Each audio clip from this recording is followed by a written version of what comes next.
Welcome back to Calling the Dawgs with Chancey and She. God, that's going to be so loud. I'm sorry, man. We're trying. Okay, so it probably sounds a little different because it is a little different for multiple reasons. First reason is we're together. We're sitting next to each other. This is the first time this has ever happened. We've done, how many episodes have we done now? I don't know why you know This that is number. like the 30th, I think. Really? No, it's been a lot. Holy crap. Yeah. So you would think somebody would have paid us by now. No, that's absolutely not true. If you've listened to this, so we're doing this together. So we're doing this off of one mic because we tried to put two mics into our computer. Apparently, we can't make that work. Technology's not our forte, I guess. So we're doing this on one mic, and we're also recording this video wise. So we're Brought to you by Corona. So we're both. We've already had a few. Right. This is actually this is we've had more than one Corona since we've been sitting here, and so there's a couple reasons why we're together recording this. So first, I'm going to say that I apologize. I goofed. I messed up. You done effed up, brother. So on Monday this week, we were very proactive. We got together. We scheduled our time. We recorded what we thought was a good episode. We're getting the Vandy. Potentially the best episode of the year. I mean, and that's not saying a lot, but it's like we felt good about it. We got done. That was kind of like the first thing we said. We're like, that felt good. That was good. Yeah. And so then I go to do my usual edit and do everything that I normally do. And sorry, I'm getting close to the mic. And I go to edit and I don't have my audio. My audio is gone. So I screwed up. You done goof, but that's all right. You know, I think I forgave you the second you said it. And look, it happens to the best of us. It's never happened before. We've only had one technical glitch in this entire time we've been producing this high standard podcast. So it's not like it's, I can't hold it against you. And also, you're the one that edits all this crap, so I don't know. I'm proud of you. I'll handle the social media and the distribution. You just do the production. I will say that my gut dropped whenever I opened up my audio file, and nothing was there. Yeah. Like it was labeled and everything. But anyway, so I'm coming up through Athens before I head to Nashville tomorrow. So this is so we decided, hey, we're going to do an impromptu kind of. We're going to go through. We got our same notes that we had earlier this week. we're gonna relive the beauty that was earlier this week. So here we go. We're just going to go ahead and get back started. And like Chancey said, though, we are recording this via my iPad to be put on the YouTube channel, which has 0 followers right now for good reason because there's 0 content on it. But it's about to be on there, so you'll be able to see us face to face for whatever reason if you want to do that. We're gonna put it on there. Right. So that was the story. I just I posted on Instagram a couple minutes ago on the story about this is why we're together and in person doing this. But I'm happy to be with you. I wish we could do this like all the time. This is honestly. awesome. Yeah. All right. So why don't you just move on up to Athens? Yeah, let me move up on Athens and just forget my career. Leave everything behind. Leave the family business. All right. Anyway, so let's get started. Let's go ahead and get into this. So this week we're focusing on the Vandy preview, but there were some things that happened over the course of the week that we wanted to touch on. Starting with old Desmond Howard. Yeah, dude. Desmond's like, he's trying to choke a bitch right now. If you didn't see, Desmond Howard on College Game Day this past weekend, they were in Orlando at Disney World, and in front of that entire crowd says something to Reese, and then there's a reference to the Chappelle Show where he says, I'm going to choke a bitch. He says, is Desmond Howard going to have to choke a bitch? On live TV, there was no skipping. There was no bleeping anything out. Oh, no. Well, it was on. Well, it was referring to the Michigan. I think Reese said something about, is Michigan going to beat Ohio State this year? And I think that was what it was referring to. And then Desmond looks at him, and which is probably something I would have said if we were referring to like us playing Florida or something like Right. that. Like so Right. I would have said, "Am I going to have to choke a bitch?" Which is what Desmond said. And the best part about this is not only is it live TV blasted to millions, but they are at Disney World. And if you've ever been to a game day, they have these big ass speakers on the back of the set that Yeah. just blast everything they say out to the world. So they're All these little kiddos running around Disney World heard about somebody choking a bitch. so which most of those kids probably weren't even alive when the Chappelle Show was on, which is a crazy thought. Yeah, that's actually, so the Chappelle Show is like one of the most underrated shows of all time, and I'm glad that we were able to experience it, but it needs to be brought back. It should be on Netflix and all that stuff. But that's beside the point. The point is, that's a hilarious thing, and I was reading an article like earlier this week that's like, that's the first time I've laughed, like truly laughed at College Game Day. I say that, whenever Corso dropped the F-bomb that one time, Yes. that was really funny. But then like try to be very, they're owned by Disney, they try to be very straightforward and not be, testing the water and that kind of stuff. And the fact that he was just really candid right there and just let it slip, I was pumped about it. And he's like, I think he kind of owned it too. So, but that's kind of beside the point. The Florida game, though, we were watching, and one of the greatest gifts of all time, I think, already at this point came out in whenever Felipe Franks threw that interception late in the fourth quarter. Heisman candidate. Yeah. Heisman candidate Felipe Franks. The one and only Heisman candidate that, like, it just simply shouldn't be on that list. The guy looks like a chia pet. Oh, Lord, I hadn't thought about that. Yeah, sorry. Just had to. And I'm referring to his chin. He's Well- got a little chia pet on his chin. Well, he's a damn joke. But Steve Spurrier, whenever he threw that pick, he just gives the, like, okay. Like, His little arms crossed and just like a little turtle. yeah, like he's like, what the hell did that kid just do that for? But anyway, we're going to reference that game quite a bit here in a little while. But Yeah. that was a couple little highlights from the week. But Yeah. that was we mentioned this the last time we recorded this episode that the first week of college football just absolutely did not count. That was like abysmal, and everybody should be ashamed that was the first week of college football. Hell, there's better games on right now on a Thursday night. Oh yeah, it's Thursday night too. Yeah, So- sure enough. Anyway, so but we wanted to bring attention to those. Well, we have some negative news from the weekend.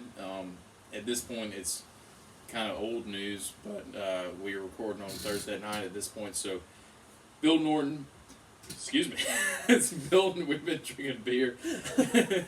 Bill Norton was arrested on Saturday night for DUI. Which last time we recorded this, I made some sort of joke, and I was like, "Oh, I probably should have taken that more seriously." It is a very serious thing. We definitely do not condone drinking and driving, but We also don't condone being idiots either. yeah, don't be an idiot. Yeah, that's But also apparently, he crossed completely over into the other lane. referring to being an idiot. Yeah, the idiot thing. The idiot Yeah. part. So yeah, I mean, they're gonna pull you over for that.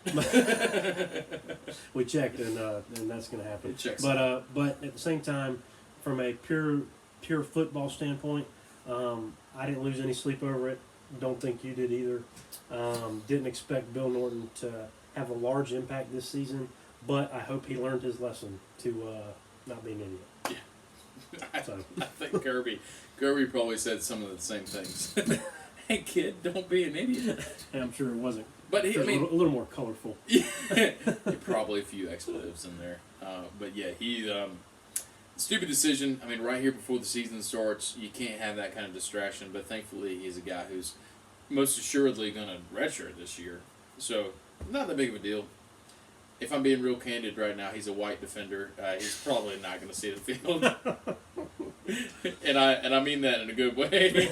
Keep him on the sidelines. Yeah, so we were just talking about, like in the previous time that we recorded this episode, we were talking about who's going to be on the travel roster. You know, you can only take 70 guys. Robert Beal is a guy who some people think has been recruited over, but like I still think he's going to be a contributor to this offense. I mean, he was arrested in April. He was arrested with Brenton Cox, right? Yes. For Mary Joanna. Yeah. Mary Jane, as Mary they Jane. say on the streets. That's what they say. I don't think. Anyway, yeah, he was arrested in April. I think there's still some speculation on whether or not he's going to actually make the travel roster because of that. Like, if he's going to be suspended that one game. But a guy, I mean, I hope he's there. I mean, here's the deal: the other kid got off the hook. He freaking transferred to Florida. Like, might as well let the guy who actually stayed play. So that's the way I look at it. And then Jacoby Dean has an ankle injury. I think everybody's hoping that he can go, but he may have to stay home because of that reason. And then Rochester, I didn't realize that he had torn his ACL. I guess I overlooked. Did he tear his ACL like earlier in the year?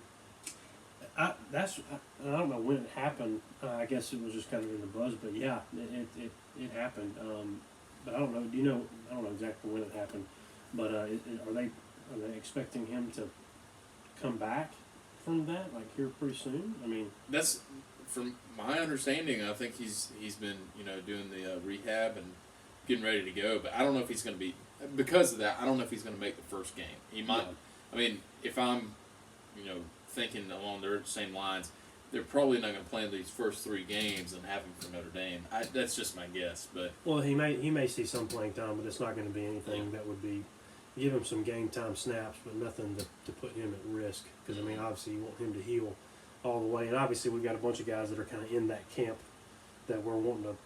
We've got 3 Vandy. I mean, even though it's not a huge SEC East opponent, it's an SEC East opponent. Mm-hmm. So you can't really hold out. You got to hold. You can't hold back on them. You got to play the game because we got to have that game. So if he saw the field, I would be surprised on Saturday. But I mean, we got Murray State and Arkansas State that he could play a couple snaps and see where he's at. But I'm not too concerned about. Yeah, we got several guys that are pretty much ahead of him, so I'm not too worried about it. But we hope he gets better, and I hope that he's going to be ready at least by Notre Dame. So we got a lot of. I don't know if you've been reading about this, but some people have been kind of really high on DJ Daniel, who went to school at GMC Junior College in Milledgeville, Georgia. And the first time we recorded this, I gave a big shout out to Milledgeville, the hometown. Again, shout out to Milledgeville, the hometown. So he went to GMC JUCO, and he was committed to South Carolina at first, and then swapped to the Dogs, which is awesome. And which also makes sense. Yeah, it makes sense. Why the hell would you go to South Carolina? But, I mean, the thing is, I don't think anybody really thought that he was going to be this big of a contributor. We've got so much talent on that cornerback position. We've never seen this much talent.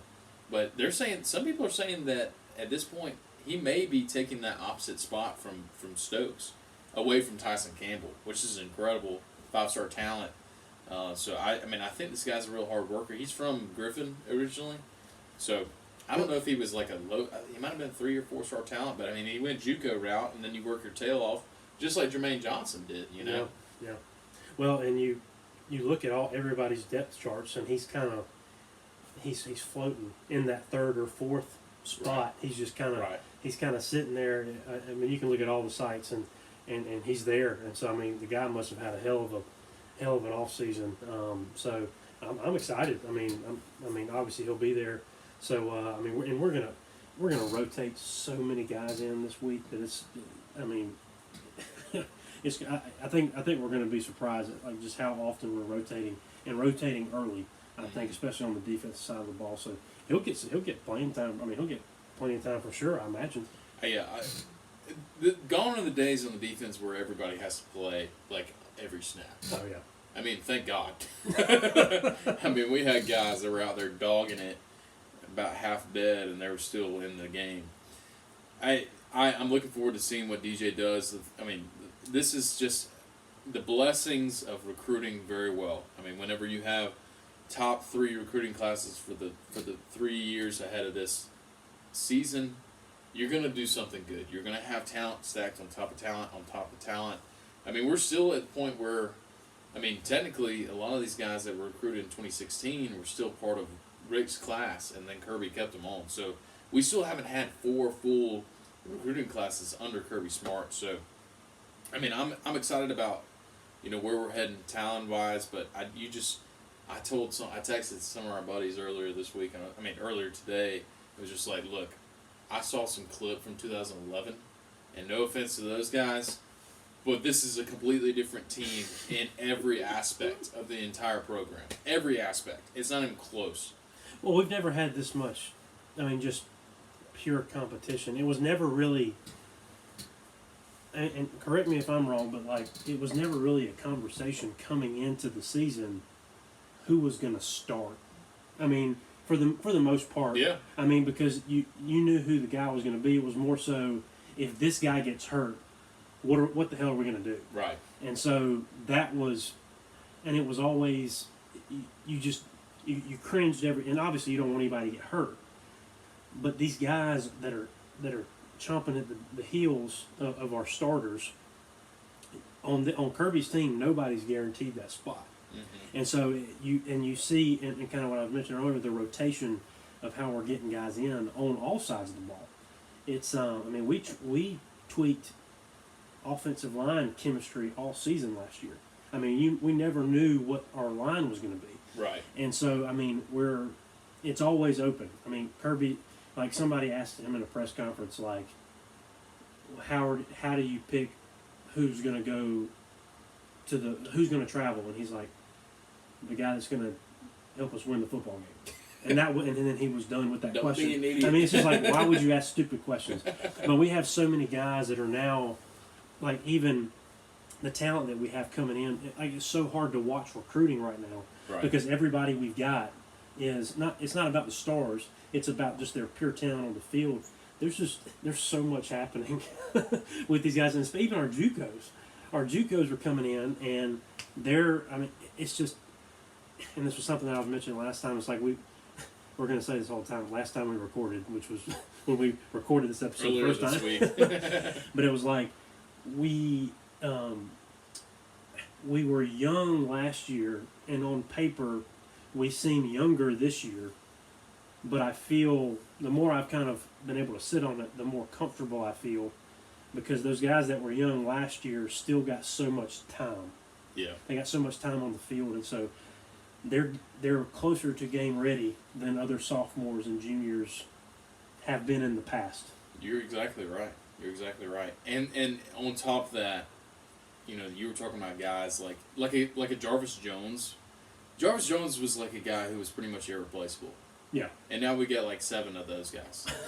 So I don't really look at this and say one guy goes down, what the hell are we gonna do? I think, okay, who are we going to move around to where we can fit somebody else in on the other side of the line of scrimmage? On the other side of the ball or whatever, So I really do think that it's just, I don't want to say you can't worry about it whenever we have a guy that goes down, but it's definitely not as, big of a negative impact on our team. But it's also putting everybody up, it's pushing everybody to another level. Mm-hmm. So a guy that you mentioned the last time we recorded, talking about Eric Stokes, a guy that just nobody was talking about, and then by the competition around him, kind of pushed himself to another level. He was a track star.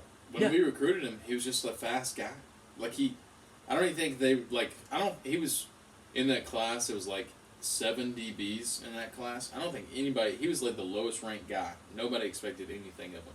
And now he's like our DeAndre Baker this year, which is incredible.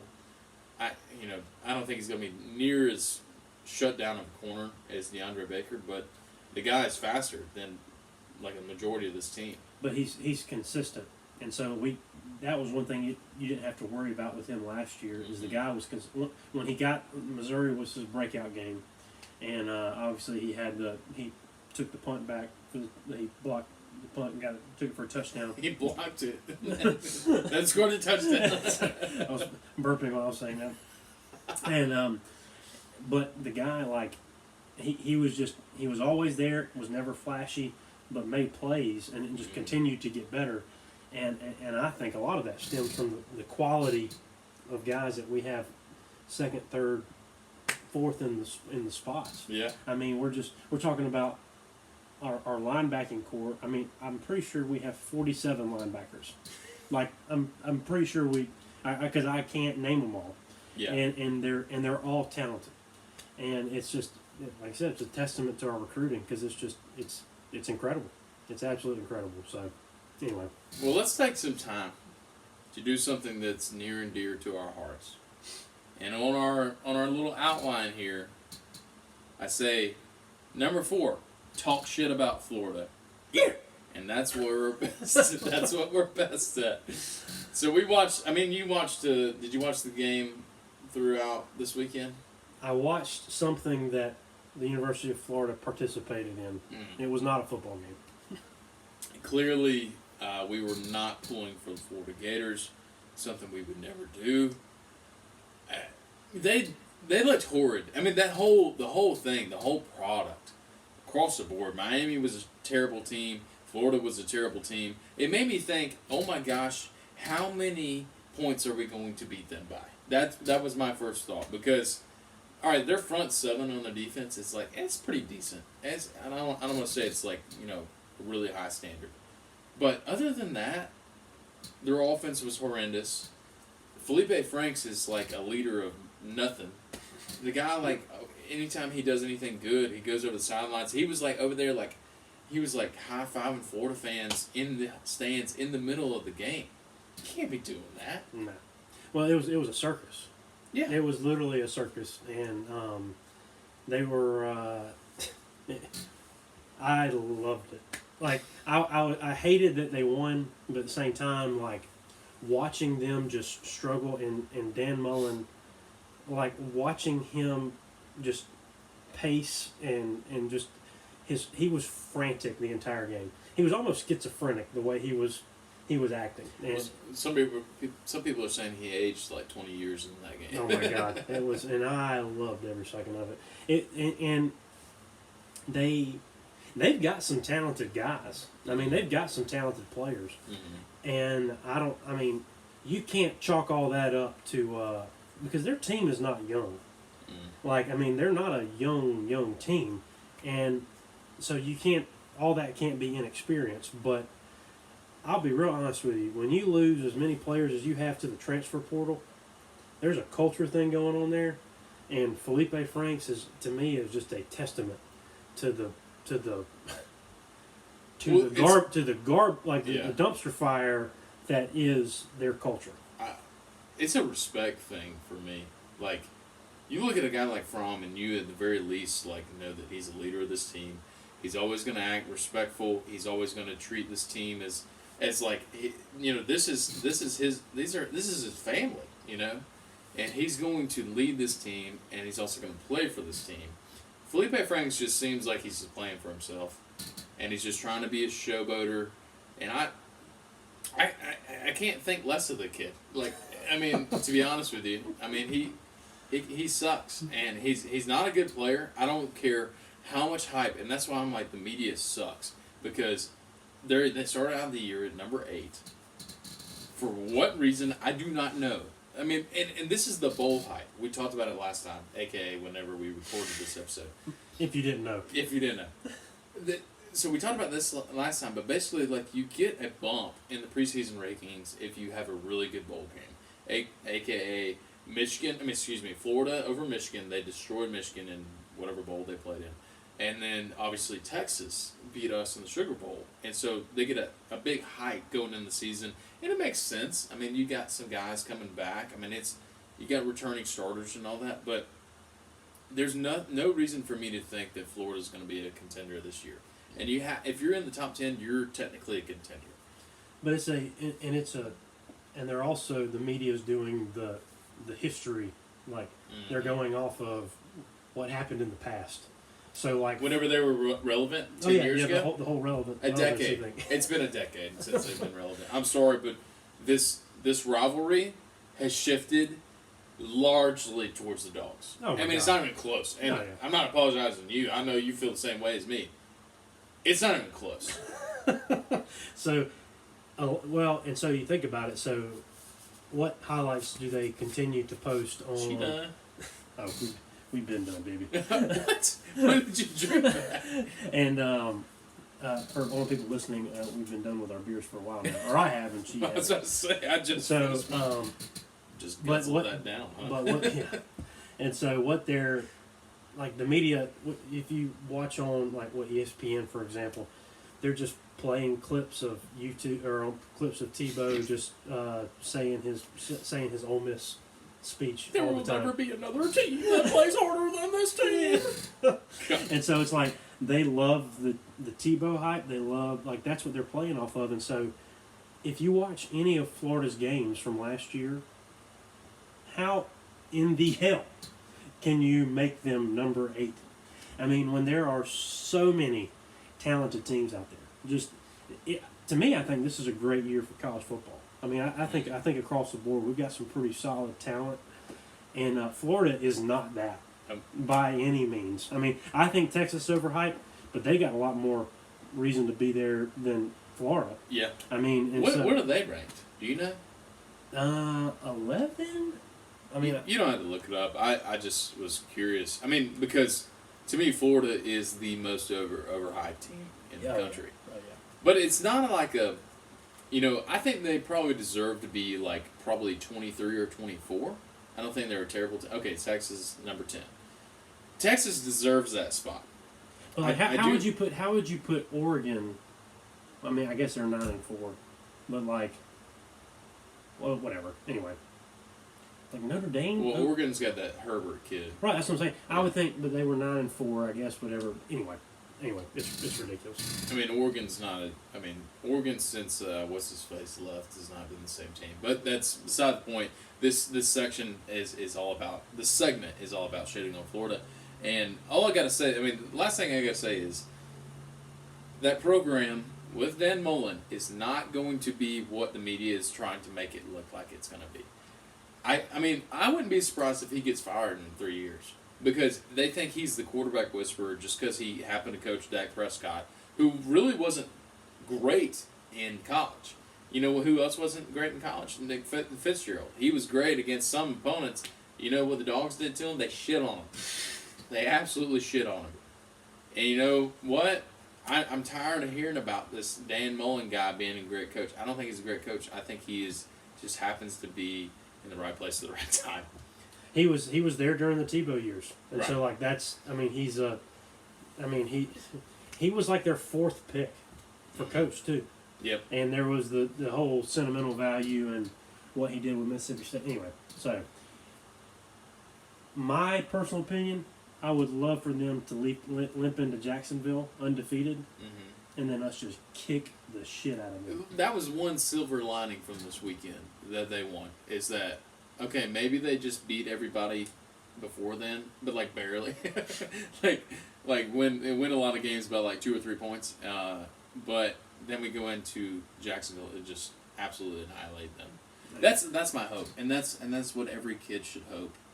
Be praying for that. That's all I want for Christmas. All right, I think we've done enough damage on Florida. I don't know. There can never be too much damage on Florida, but say, why are you holding back on that? let's get on.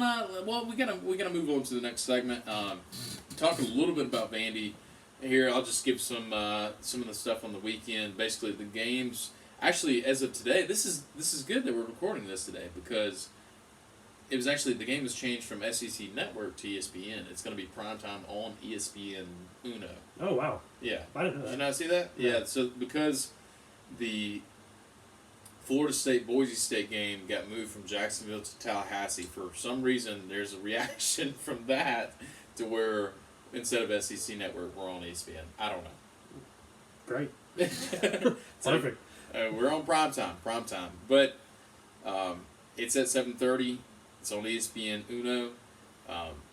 The spread, something I didn't mention last time, the spread right now is like 21.5. I think the money's actually coming in on the Dogs covering that, so which is always a good sign. So sometimes these bettors, they can be really smart and they know what they're doing. So that's it's on ESPN, like I said.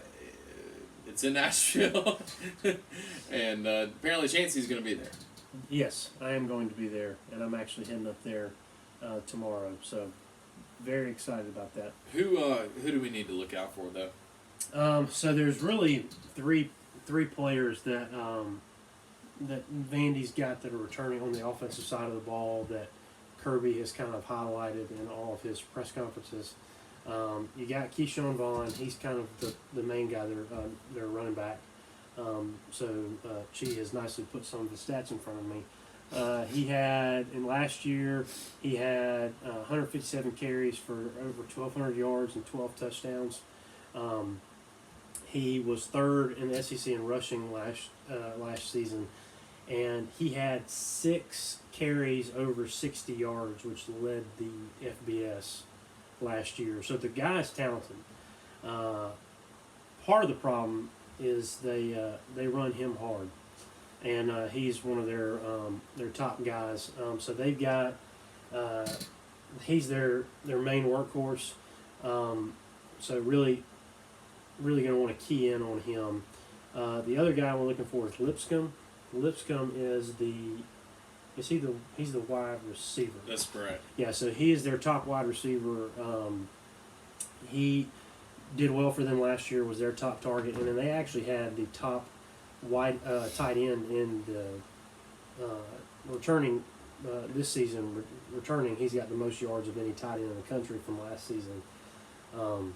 I can't remember his name, to be honest with you. Pickney or something like Yeah, that. Pickney. Anyway. Something like that. But so they're really going to target him. So those are really the 3 guys. But I mean, kind of my view on that. If you key in on Vaughn and keep him from being a factor, you've got a handle on this. You know, the way I look at it is, I equate Keyshawn Vaughn to Larry Roundtree from Missouri. These guys, for whatever reason, always get some yards on us. He'll probably run between 60 and 80 yards on us. But he's a good running back. He's the top running back in the SEC. But he still plays for Vanderbilt. The biggest issue was, I know we talked about this last time, but basically they don't really have a proven quarterback. They got a guy who transferred in from Ball State. His name's Riley Neal. He's probably going to start, but the other guy, he's never taken a snap for Vanderbilt. The only guy who's taken a snap for Vanderbilt was some guy who, I think he passed a total of 6 passes last year, and he's 3rd string on the depth chart at this point. So if they can't extend the field on us, there's nothing that we have to worry about. No. Absolutely nothing that we have to worry about. So I'm just looking forward to us seeing. Apparently, I saw some stat. I think it was last night that they 70% of the tickets sold were for dog fans or something like that. I don't know how they do that. I don't know how they check that. But they apparently there's going to be a lot of dogs there. It's like a high school stadium. Like we said, Lowndes Stadium. It's as big as this stadium. Yeah, they've got 39. They basically got right at 40,000 seats in the stadium, which is cute, to say the least. and I mean, it's going to be mostly dog fans.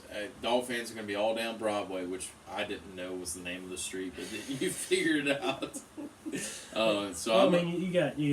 You got Nashville, you've got Labor Day weekend, you got Hurricane, so there's always that too. So it's going to be real. It's going to be fun. It's going to be fun. But yeah, I mean, it's lining up ton of people are going.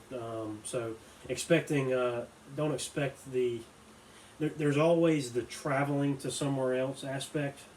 I mean, but obviously we're not concerned about crowd noise. Our speakers can generate more crowd noise in the stadium than when our fans are there. So not really concerned about the crowd noise. But like I say, for a lot of our new guys, the whole traveling aspect, fortunately we're not traveling real far.